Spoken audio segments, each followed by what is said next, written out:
Muy buenos días, soy el doctor Isaí Villanueva López. Agradezco la invitación al comité organizador de las primeras jornadas interinstitucionales de la Benemérita Universidad Autónoma de Puebla con motivo del marco de la celebración del Día del Médico. Tenemos una plática muy interesante de SARS-CoV y embarazo. Como introducción, nosotros sabemos ya desde el inicio de la pandemia que los coronavirus son importantes seres patógenos que han estado en la historia de la humanidad. Son pertenecientes a la familia Coronaviridae, son virus RNA no segmentados, y ya ha habido distintos brotes de diferentes tipos virales de coronavirus en la historia del mundo. Se ha considerado una zoonosis tanto COVID-19 como antecesores a él. Son virus RNA, como comentábamos, de 80 a 120 nanómetros. Pueden dividirse o subclasificarse en virus delta, beta, alfa, en base a la configuración proteica. Brotes de coronavirus como el SARS-CoV y el MERS-CoV con una alta mortalidad muy diferente a COVID-19 en décadas pasadas o en años pasados. Y a finales del 2019, un nuevo brote de coronavirus identificado en Wuhan, en China, se ha convertido en la pandemia que hasta la fecha pues nos ha preocupado y nos ha hecho hacer muchas intervenciones en cuanto a nuestro sistema de salud. El ciclo de vida general del coronavirus se resume prácticamente en dos receptores muy importantes, que es el receptor AC2, es un tipo de receptor de angiotensina tipo 2, y un receptor similar a la serin-proteasa transmembrana, también tipo 2. Recuerden que el ciclo de vida va a estar muy, muy condicionado a las proteínas de membrana, principalmente la proteína S, proteína Spike, proteína espiga, en sus diversas traducciones en nuestra literatura. En base a este receptor, el COVID va a entrar a la célula, va a ser su sitio de anclaje a la célula para poder comenzar a ensamblar su maquinaria proteica. La ruta de transmisión, como bien lo hemos sabido hasta el día de hoy, es de persona a persona. Este virus se tiene que respirar prácticamente de secreciones provenientes de personas infectadas. De acuerdo a los reportes iniciales o el reporte chino inicial ante la Organización Mundial de la Salud, la transmisión fecal oral era muy, muy insignificante para el contagio. El periodo de infección como tal se ha descrito como un intervalo de 5 días. Los niveles de carga viral parecieran ser más altos justamente después de la aparición de los síntomas, y esto podría aumentar o tener un papel muy importante en la transmisión de la enfermedad. Recordemos que el periodo de incubación puede ser hasta de 14 días, pero en casos ya de puntos de corte de promedio de días son 5 días. Esta es una gráfica para que ustedes observen desde el periodo inicial o el periodo de contagio, el día cero, que ese famoso periodo de 5 días es en el cual el paciente está infectado pero permanece asintomático. Luego entonces en los pacientes que no tienen síntomas, pues el periodo de contagiosidad va a ser en promedio alrededor de unos 14 días. Los pacientes que tienen síntomas moderados o severos, su periodo de contagiosidad se puede extender hasta los 21 días. Es por eso que los pacientes o las pacientes, en este caso nuestras embarazadas, que permanecen más de 21 días en una unidad de terapia intensiva, ya no son contagiosas, pero sí pueden reinfectarse de COVID nuevamente y tener estragos de una reinfección, aparte de las infecciones nosocomiales o las infecciones hospitalarias que pueden estar secundariamente invadiendo a la paciente, principalmente bacterianas. ¿Qué factores de mal pronóstico han descrito desde el inicio de la pandemia? Comorbilidades asociadas a enfermedad severa, principalmente enfermedad cardiovascular, en sus variantes de obesidad, síndrome metabólico, diabetes mellitus, hipertensión arterial, enfermedades pulmonares crónicas, pacientes con cáncer y pacientes con enfermedad renal crónica. En cuanto a la mortalidad materna por COVID en los Estados Unidos, desde enero del 2020 hasta septiembre del 2021, ellos han tenido alrededor de 123,633 casos, con tan solo 159 muertes maternas. En nuestro país la realidad es muy diferente. Para el cierre del año pasado, del 2020, tan solo pues fueron 248 muertes maternas, 202 con COVID confirmado y 46 sin virus identificado. Hasta la última semana de septiembre, que fue la semana epidemiológica 38, hemos tenido un total acumulado de 575 muertes maternas confirmadas con COVID-19 y sin virus identificados 69 muertes maternas. Entonces, en total, llevamos hasta la semana de septiembre. Recordemos que ahorita ya vamos casi a más de medio mes de octubre y tendríamos que hacer la nueva cuenta para tener el dato exacto de las muertes maternas que tenemos. Hasta septiembre, que finalizó la semana epidemiológica, teníamos 640 muertes maternas, un número bastante espantoso comparado con otros países.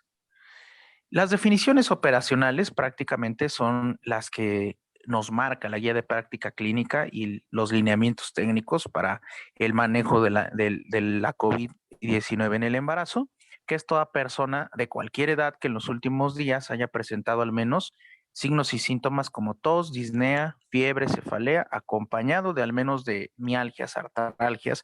Si ustedes pueden ver, enfermedad respiratoria como tal inespecífica. Un caso de infección respiratoria grave es aquella paciente que comience con datos ya comentados en la definición de caso sospechoso, pero que se agregue disnea, dolor torácico o bien disminución de la oxigenación. Y un caso confirmado por laboratorio es aquel que tiene esta sintomatología y tiene una PCR positiva en un laboratorio avalado por el Instituto Nacional de Referencia Epidemiológica. En cuanto a COVID-19 y embarazo, sí hay unas particularidades que se tienen que mencionar. Recordemos que el embarazo es un estado fisiológico que puede predisponer a la paciente a distintas complicaciones respiratorias o pulmonares por propios cambios fisiológicos durante la gestación. Es más fácil que haya una enfermedad respiratoria severa, es un factor de riesgo, digámoslo así. En el brote de influenza en el 2009, hace aproximadamente 12, 13 años, el 1% de pacientes infectadas eran embarazadas y de este porcentaje solamente el 5% se relaciona a decesos por H1N1. En este momento sí las cosas son un tanto diferentes. Durante una gestación normal, durante un embarazo normal, los componentes del sistema renina-angiotensina-aldosterona tienen una ligera elevación. Con esto se incluyen los receptores AC tipo 2, que son los receptores de angiotensina tipo 2, y esto es lo fisiológico del embarazo. Entonces, por esta propia elevación, hablando en fisiología del embarazo, es más común la aparición de preeclampsia, un grado de disfunción endotelial y alteraciones en la coagulación.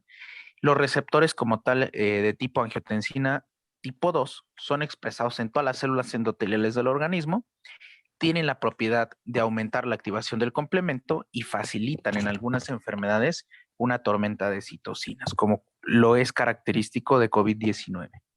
¿Qué particularidades tiene el embarazo? Durante el primer trimestre vamos a encontrar que hay un estado proinflamatorio. ¿Para qué tenemos ese estado proinflamatorio?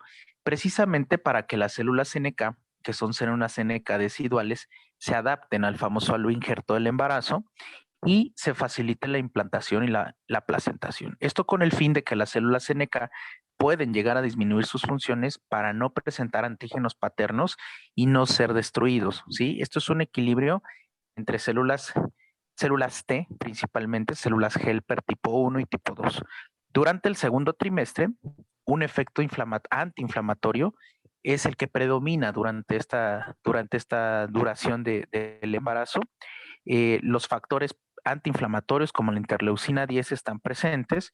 De hecho, en algunas revisiones los valores disminuidos de interleucina 10 están relacionados a pérdidas gestacionales y es aquí cuando el enfoque antiinflamatorio es de mayor predominancia. En la última fase del embarazo, que es el tercer trimestre, eh,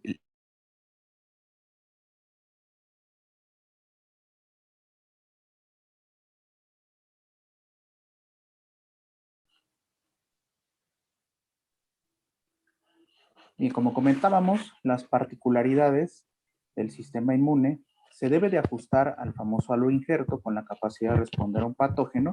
Y en esta parte de la diapositiva que estamos viendo, este esquema es solamente para que ustedes conozcan la elevación del sistema renina-angiotensina-aldosterona La angiotensina 1 y angiotensina 2 tienen propiedades de retención de sodio, vasoconstricción, trombosis microvascular, y con eso va a ser más fácil que la paciente pueda desarrollar complicaciones como preeclampsia, parto pretérmino y restricción del crecimiento. Ahora, esto va a ser muy similar a lo que pasa en la infección por COVID-19. El aumento de los receptores AC2 da una mayor predisposición a que puedan ser ocupados por el SARS-CoV y también a que se unan con mayor predisposición y hagan un fenómeno que se llama downregulation para incrementar los niveles de angiotensina, y esto similar a la disfunción endotelial que hay en preeclampsia, y no precisamente va a ser una preeclampsia, sino va a ser una disfunción vascular secundaria a la infección por SARS-CoV. Por eso puede haber durante esta disfunción elevación de algunos parámetros bioquímicos a nivel hepático, y elevación de deshidrogenasa láctica y todas las alteraciones que esto conlleva propias de la disfunción endotelial. Al inicio de la pandemia se creía que el embarazo como tal no era un factor de riesgo para poder contraer una enfermedad grave. Ahora distintas revisiones proponen que efectivamente sí es un factor de riesgo. Naturalmente durante el embarazo, por fisiología, hay una disminución de células natural killer que comentábamos en la diapositiva anterior. Aumentan los receptores NKG tipo 2A, que son claves para la no presentación de antígenos paternos, disminuyen los linfocitos y aumentan los factores proinflamatorios que comentábamos durante el primer y tercer trimestre.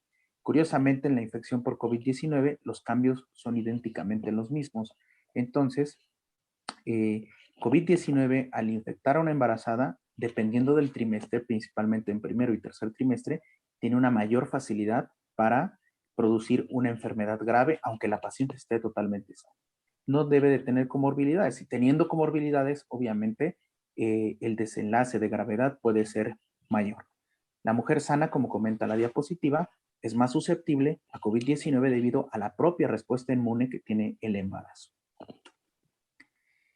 Al inicio de la pandemia se habían reportado algunos artículos con series de casos que en realidad no identificaban o no tenían un desenlace como tal alarmante. Si ustedes pueden ver en la diapositiva, había en los reportes iniciales 32 mujeres y solamente se reportaba el nacimiento de 30 infantes y 27 resueltos por cesárea. No daba como tal una indicación precisa de la resolución vía abdominal. En otras revisiones, que hizo Chen, pues tampoco daba como tal un factor de riesgo importante, únicamente eran análisis de casos. Durante el segundo y tercer trimestre, 6 neonatos fueron afectados por prematurez sin estar relacionados a COVID-19, fueron afectados más por diestrés respiratorio, pero secundario a la propia prematurez. No se habían encontrado datos en ese tiempo de afección al crecimiento intrauterino y tampoco había evidencia que apoyara la transmisión vertical de esta enfermedad. Estos son algunos reportes que al inicio tuvimos y que simplemente eran reportes de casos en los que se comentaba prácticamente que había complicaciones propias del embarazo, hipertensión gestacional, preeclampsia, incluso algunos reportes sugerían que era una enfermedad que producía preeclampsia como tal o que inducía preeclampsia. Ahora ya lo entendemos que por todas las adaptaciones y el aumento de los receptores AC2 fisiológicos del embarazo, puede producir un síndrome similar a la preeclampsia. Estos son otros datos que fueron análisis de casos y que en realidad las complicaciones que ellos veían eran complicaciones de tipo obstétrico, placenta previa, sangrado vaginal durante el primer trimestre, y no hubo mayor situación o datos de complicaciones en estas embarazadas. Recuerden que estos eran los inicios de la pandemia y que todavía no había tampoco esa tasa de mutación de la COVID-19. Para abril del 2020 ya se habían reportado 23 estudios, fue uno de los estudios más grandes que se publicó en la revista de la Sociedad de Medicina Materno-Fetal, con una edad promedio de 29.6 años. La mayor afección fue en el tercer trimestre. Ahora entendemos por qué hubo una mayor afección en el tercer trimestre en base al estado proinflamatorio que predomina durante el tercer trimestre. Los síntomas más comunes fueron fiebre, neumonía y tos. El diagnóstico se hizo por PCR Las alteraciones más frecuentes de laboratorio fue la linfopenia. Hubo algunas complicaciones propias del embarazo, como hipertensión gestacional o preeclampsia, diabetes gestacional, ruptura prematura de membranas y sufrimiento fetal. La mayoría de resoluciones del embarazo fueron por vía cesárea hasta ese estudio. ¿Cómo vamos a hacer el diagnóstico en una paciente embarazada con sospecha de COVID? Pues nos vamos a remontar a los lineamientos que tenemos en nuestro país. Debe de cumplir con una definición operacional y debe de tener una prueba PCR, que es el estándar de oro, prácticamente autorizada por algún laboratorio del Instituto Nacional de Referencia Epidemiológica. Esto es muy importante porque aquí no menciona que el diagnóstico se haga con una radiografía de tórax, que se haga con anticuerpos. Es muy común recibir pacientes en nuestro hospital, que es un hospital COVID, con pruebas de anticuerpos positivas y las pacientes están totalmente asintomáticas. Entonces recordemos que los anticuerpos no se usan para hacer el diagnóstico de COVID-19 en ese momento. Las imágenes de tórax pueden ayudar, pero no reemplazan la confirmación molecular de COVID-19 y prácticamente pues el estándar de oro es una PCR. Dentro de la imagen diagnóstica se han descrito diversas metodologías para nosotros estimar el grado de daño que pueda tener la paciente. Una de ellas es de este autor, Borghesi.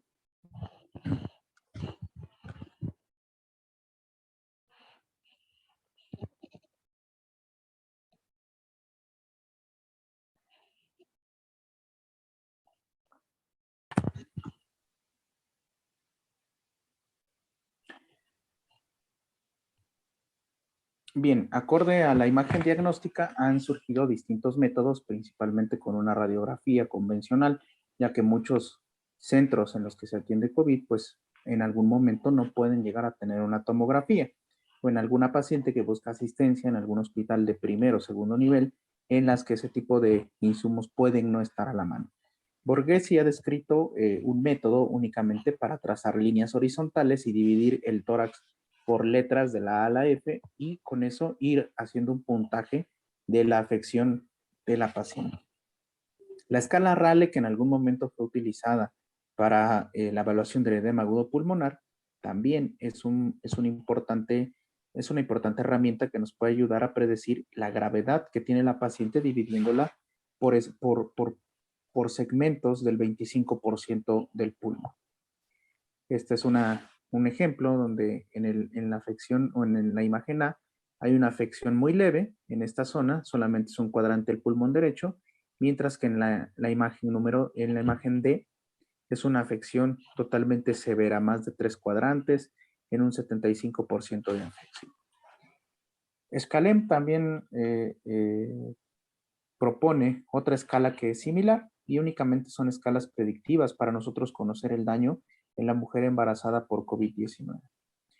Estos son los hallazgos típicos en una paciente, son el patrón reticular, el vidrio de lustrado, las imágenes en consolidación. Las imágenes atípicas en una radiografía pues son datos sugestivos de neumotórax, neumomediastino, derrame pleural, que no son las típicas imágenes que se pueden encontrar en COVID-19. La tomografía es útil para pacientes en las que hay discrepancia o no hay correlación clínica, analítica o radiológica, en pacientes graves con alta sospecha de COVID y que no se puede obtener una prueba PCR en ese momento o que se puede obtener, pero finalmente no es concluyente. Recuerden que la PCR tarda en un periodo de 24 a 48 horas para ser reportada en nuestros sistemas de salud. Pacientes con COVID-19 confirmada y deterioro clínico también van a ser candidatas a una tomografía y pacientes graves con sospecha clínica en quien se debe de tomar una decisión en qué área del hospital la vamos a colocar. En pacientes con otra patología crítica que no sea respiratoria, pero que tenemos que exceptuar que no tenga COVID para poder brindar una decisión terapéutica. Los hallazgos típicos en una tomografía de tórax son los iniciales que ven ustedes en la imagen A, son opacidades en vidrio despulido. Si ustedes ven, solamente es un aumento tenue en la atenuación pulmonar, pero sí permite ver a través las estructuras vasculares, no están borradas. Estas son unas estructuras vasculares normales. Aquí estamos viendo cómo no están borradas, pero ya hay una atenuación leve del parénquima pulmonar. La consolidación indica progresión de la enfermedad, que son atenuaciones que borran los vasos y las paredes de la vía aérea. En base a esto, los cambios tomográficos van evolucionando dependiendo de la gravedad de la enfermedad. Pueden llegar hasta reticulaciones periféricas o patrón de empedrado o de empeoramiento. Este es un patrón ya bastante considerable de la gravedad de la enfermedad en el que hay edema alveolar, inflamación intersticial aguda. Las fases de progresión, recordemos que después de una afección tomográfica, la tomografía no va a aparecer normal. Hay pacientes que se angustian. Doctor, es que mi tomografía estuvo muy fea y sigue igual. Pues son hallazgos tomográficos que pueden durar hasta 3 meses en revertirse. En los primeros 4 días son la fase precoz y en la fase de progresión de 5 a 8 días, ese vidrio de lustrado puede irse consolidando y esta es la fase de progresión de la enfermedad. Y ya en la fase de resolución, después de los 14 días, la reabsorción de las consolidaciones puede irse dando, pero estos cambios pueden permanecer hasta 3 meses después. La tomografía, para también clasificar, surgió una escala, que es el famoso CORRATS, que es una de las escalas que se usan, no es la única, pero es la más avalada.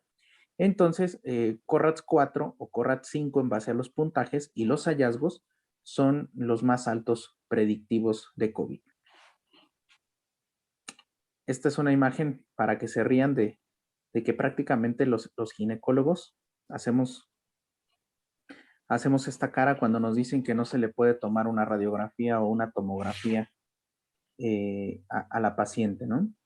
Claro que sí se le puede tomar, una radiografía es una mínima dosis de radiación, la tomografía también es una mínima dosis y en base al Consenso Nacional de la Protección a la Radiación, pues debe de ser mayor de 50 miligrays, cosa que ni siquiera se llega con una tomografía o con una radiografía de tórax.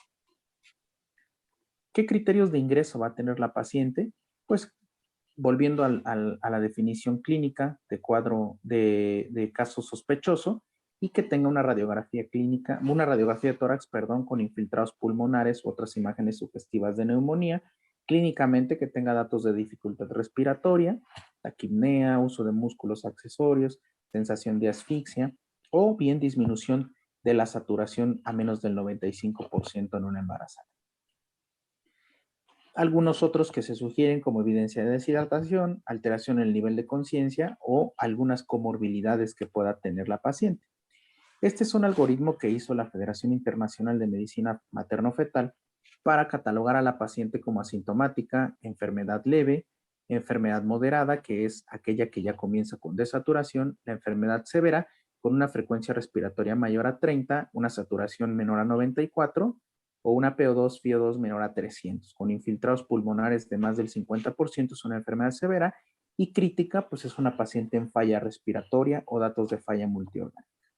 ¿Qué escalas predictivas han surgido? Muchas, la mayoría o la más usada para el embarazo es la QSOFA. Prácticamente es muy fácil obtener un parámetro QSOFA tan solo viendo la tensión arterial, la frecuencia respiratoria y el estado mental. Algunos otros biomarcadores de complicaciones, como mencionamos en un inicio, son la DHL, dímero D mayor a 2200, linfocitos disminuidos, plaquetas igual disminuidas, leucocitos mayor a 14,000, proteína C reactiva mayor a 10 miligramos, hay otras bibliografías que manejan 7, y la ferritina mayor a 1000. Si ustedes observan, prácticamente son muy puntuales en las alteraciones bioquímicas que puede tener una embarazada durante la infección por COVID-19. Y en base a eso, la Sociedad de Medicina Materno-Fetal del Hospital Clínic de Barcelona cataloga en 3 tipos de infecciones: infecciones leves, moderadas y graves. Las leves es una paciente que no tiene datos de falla bioquímica. La moderada puede haber ya datos de falla bioquímica con disminución de la saturación, PCR mayor a 7, como les comentaba. En otras bibliografías, como la pasada de la Sociedad de Medicina Materno-Fetal, es mayor a 10, linfocitos menor a 1000, y la afección grave es la paciente que tiene falla respiratoria. Nosotros en la valoración inicial del Hospital General de la Zona Norte de Puebla, que es en el hospital en el que nosotros estamos adscritos, pues hay que tener una valoración inicial con determinación de la saturación, ver si no tiene datos clínicos de dificultad respiratoria, hipotensión, vómito, diarrea persistente que lleven a la deshidratación, fiebre persistente o hipomotilidad fetal. Aparte, algunos otros factores de riesgo que pueda tener la paciente, como confusión aguda, determinación de urea, respiraciones a más de 30, presión sistólica, riesgo de pérdida de bienestar fetal, pérdida gestacional tardía, una paciente que llegue con óbito o exitus fetal, dolor intenso de cabeza, ruptura de membranas, acúfenos, fosfenos, datos sugestivos de factores de riesgo propios del embarazo. Los criterios de ingreso a terapia intensiva son los que nosotros tenemos apegados a la guía de la Federación Mexicana de Colegios de Ginecología, que son los criterios mayores, pues obviamente la necesidad de ventilación mecánica, necesidad de uso de vasopresores, y criterios menores, frecuencia respiratoria mayor de 30, PO2, FiO2 igual o menor de 250, que es un parámetro de falla respiratoria, múltiples infiltrados multilobulares, una tomografía CORRATS 4 o 5, confusión o desorientación, importante leucopenia, trombocitopenia y datos de hipotensión con la administración de fluidos o bien hasta llegar a minas. El algoritmo que nos propone la FEMECOP prácticamente es la monitorización primero la confirmación o sospecha de la paciente con SARS-CoV-2, monitorización fetal continua. No debemos de olvidar que nosotros tenemos una paciente con COVID, pero que también puede tener afecciones propias o complicaciones propias del embarazo. Prácticamente asegurarnos en primera de la saturación. Si no hay riesgo en ese momento o afección para la madre y el feto, hay que continuar con el trabajo de parto, si es que está en trabajo de parto, monitorizando siempre la saturación, y se recomienda una analgesia obstétrica temprana. ¿Para qué pacientes van a ser candidatos a trabajo de parto? Aquellas que tengan cuadros muy leves y en los que no haya datos de falla respiratoria.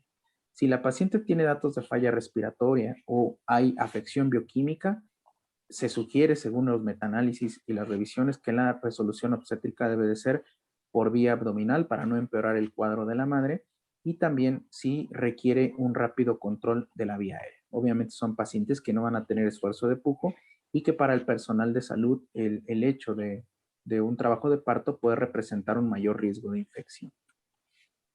En el tratamiento se han descrito diversos tratamientos que son los que están aprobados.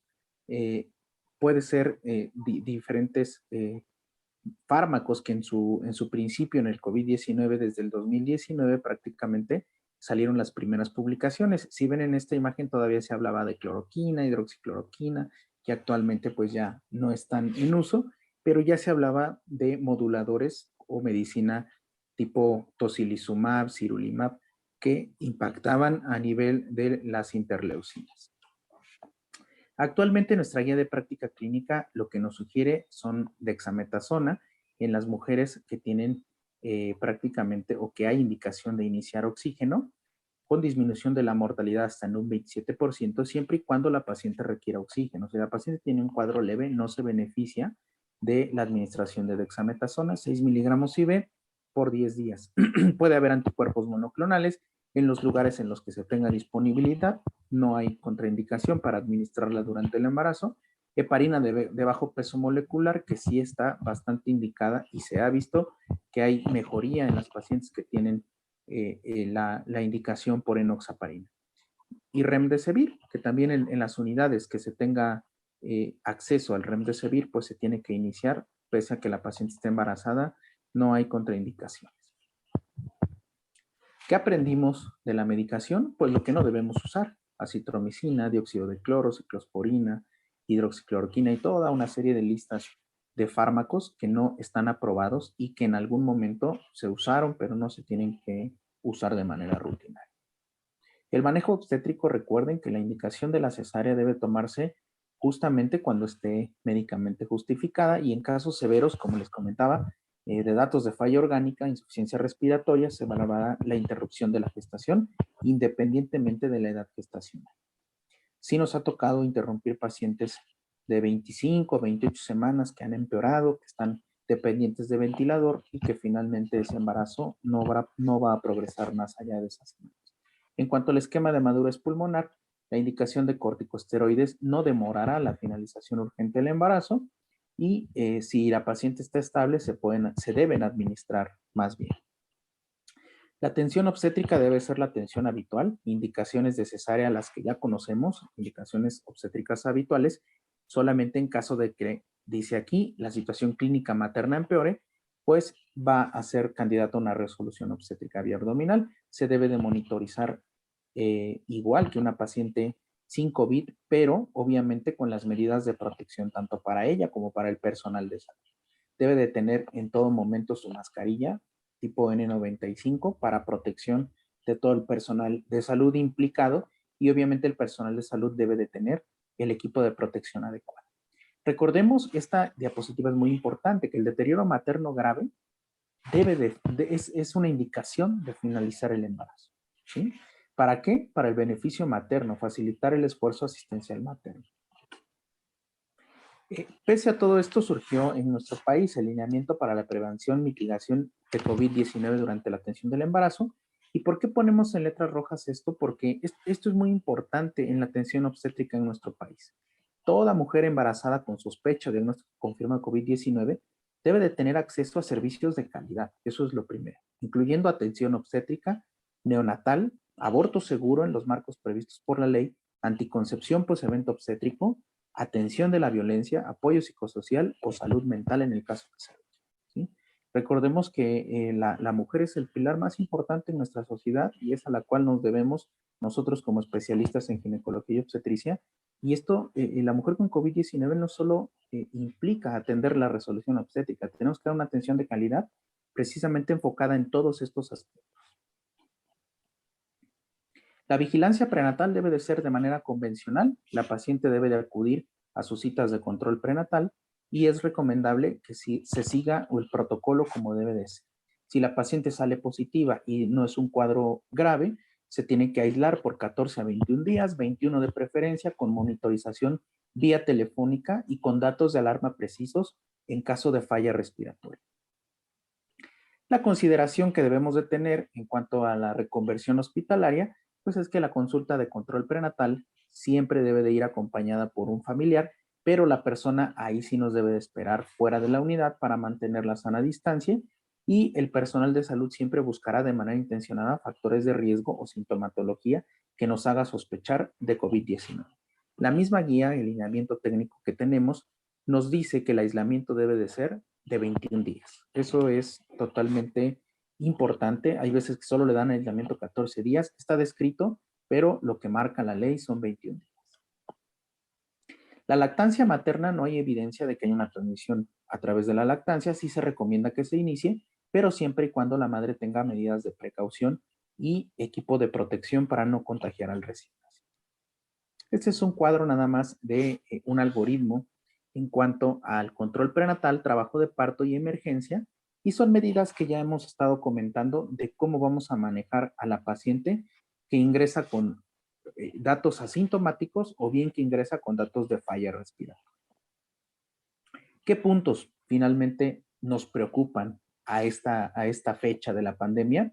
Pues que prácticamente, hablando de la transmisión in útero, hay receptores AC tipo 2 y receptores similares a la serina proteasa en células placentarias, pero también en el pulmón fetal. Entonces, fisiopatológicamente podríamos explicar que es posible que haya una transmisión vertical, más cuando hay casos severos de la enfermedad. El SARS-CoV-2 está asociado a un estado de hipercoagulabilidad, lo que puede empeorar propiamente la respuesta o el desenlace materno durante el embarazo. Durante intraparto, 5 casos de SARS-CoV se han reportado que se ha aislado el coronavirus en vagina. Hay una excreción alta de COVID en materia fecal, y esto puede predisponer a contaminación directa de neonato en la vía del parto, pero no en la transmisión vertical. Y postnatal, en las pacientes infectadas de COVID que no tengan las precauciones para dar lactancia materna con el equipo de protección adecuada. Pero sin duda, esto es lo que más nos preocupa, la transmisión en útero, y han resultado diversas revisiones que proponen la transmisión vertical. Una de las más recientes fue precisamente de mexicanos, del doctor Raigam, en el que hay una evidencia posible de transmisión vertical de SARS-CoV-2 acorde a los criterios de transmisión vertical de la Organización Mundial de la Salud.